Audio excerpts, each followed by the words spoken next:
নিচে সিকিউরিটি রয়েছে, ওনার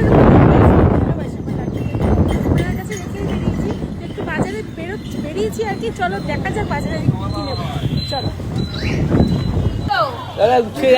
নেবো না, 100 টাকা কিলো উঠছে।